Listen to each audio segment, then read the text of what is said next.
teman-teman, selamat siang. Masih di chapter 12 tentang organohalides dan kali ini di 12.5 tentang organometallic coupling reaction. Jadi dari judulnya kita tahu ini reaksi antara sesuatu di-coupling dengan sesuatu yang lain melalui organometallic compounds. Nah, organometallic compounds yang kita sudah kenal adalah reagen Grignard di reaksi-reaksi sebelumnya, yaitu RX, RMGX. Jadi ada magnesium dan direaksikan dengan RX. Nah, satu lagi reagen yang sifatnya organometallic adalah reagen RX dengan litium yang punya kekuatan basa dan nukleofilik mirip seperti RMGX dan kekuatan basa dan nukleofiliknya lebih besar. Kenapa? Karena Li ada di golongan 1, sedangkan Mn 2. Nah, apa yang dimaksud dengan organometalik dengan alkyl lithium sini? Nah, alkyl lithium ini bisa direaksikan, dibuat menjadi diorganocopper compounds, lithium diorgano compounds, lithium diorganocopper compounds R2CuLi dengan mereaksikan copper 1 iodide dalam diether sebagai solvent. Jadi berikutnya organometallic coupling reaction yang melibatkan lithium. Kalau sebelumnya Grignard reagen dari alkyl halide dan magnesium, maka kini ada namanya Gilman reagens yang asalnya dari alkyl lithium dengan copper 1 iodide dalam diethyl ether. Kemudian hasilnya adalah diorganocopper compounds atau R2CuLi. Gilman reagens berguna untuk membuat alkana, alkin rantai panjang. Lihat reaksi sintesis kan seperti ini. Andekan itu berarti itu ada C-nya ada 9, 10, 11. 11 alkana dengan C11 ya, yang asalnya dari Li metil lithium dengan copper iodide 1, kemudian terbentuk lithium dimethyl copper atau R2CuLi, yaitu suatu kompleks Gilman reagens tadi, dan kemudian garam Li iodide yang tidak kita butuhkan.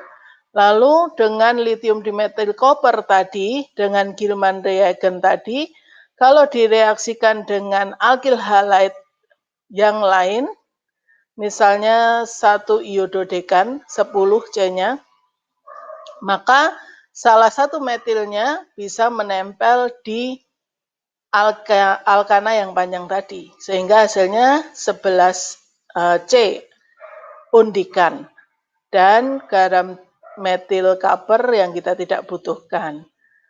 Nah, coupling reaction seperti ini sangat berguna dalam organic synthesis. Mengapa? Karena kita mau menuju sintesis organik yang kompleks. Kalau bisa mengkaplingkan satu pendek, satu panjang, jadi lebih panjang. Jadi makin kompleks ya.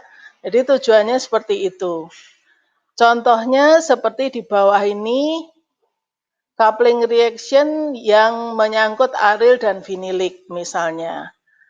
Nah, ini menjadi starting material dari pharmaceutical agent atau obat-obat misalnya yang selalu lebih kompleks, dari yang small menjadi lebih panjang atau lebih kompleks compounds-nya.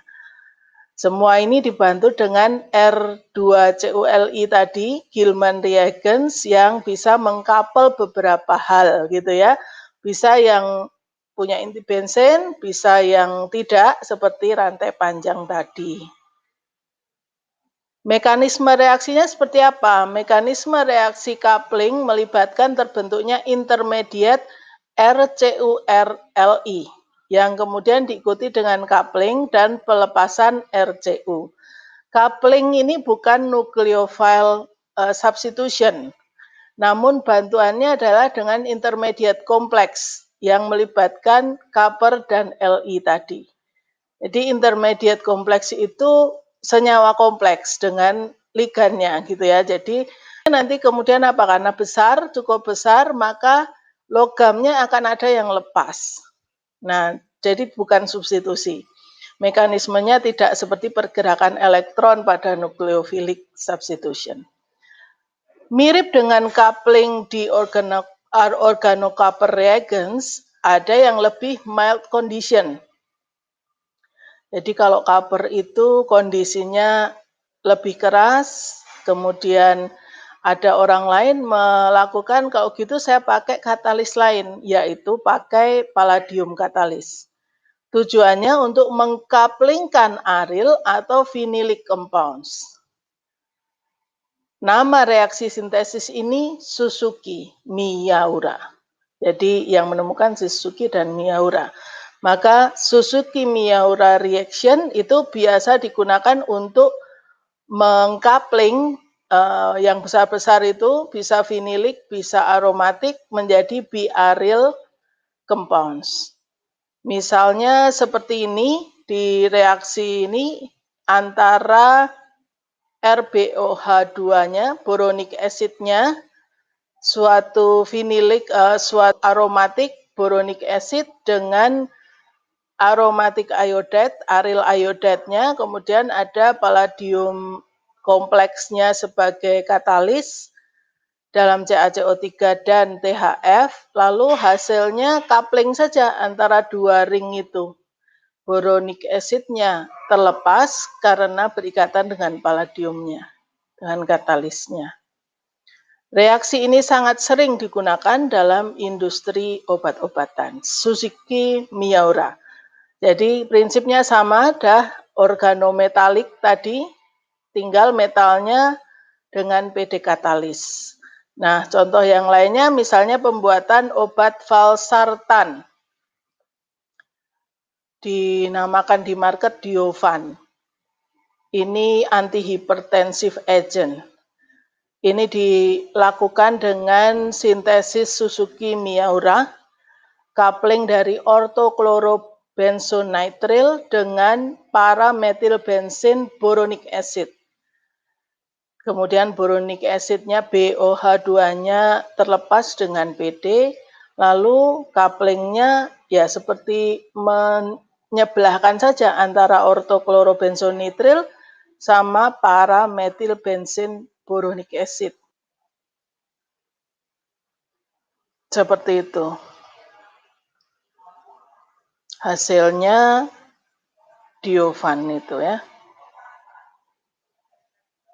Nah, teman-teman, mekanisme Suzuki-Miyaura dapat dilihat di figur 12.3, ada 3 step prinsipnya. Ini versi ringkasnya Suzuki-Miyaura. Jadi digambarkan secara general gitu ya. Jadi kalau ada yang nomor 1 itu reaksi antara aromatic halide ARX dengan katalis untuk membentuk organopalladium intermediate. Mirip ya dengan tadi yang Gilman tadi, kalau Gilman kan di copper organometalik. Kalau Gilman itu seperti itu, kalau Suzuki-Miyaura ini ada organopalladium. Kemudian reaksi dengan aromatic boronic acid yang kedua, di step kedua, jadi aromatic boronic acid bereaksi dengan intermediate-nya nomor 1 tadi, aryl palladium kompleks dengan ligannya. Lalu setelah itu dekomposisi, boronic acid-nya keluar dengan iodide atau dengan halide lainnya, dan terbentuklah biaryl product yang mengkapling AR yang merah yaitu AR halide, aromatic halide, dan AR yang hijau yaitu AR dari aromatic boronic acid. Produknya adalah biaryl product. Bukan substitusi, tetapi coupling saja melalui intermediate kompleks logam. Itu mekanismenya. Demikian untuk bab yang 12,5, nanti kita lanjutkan 12,6. Terima kasih.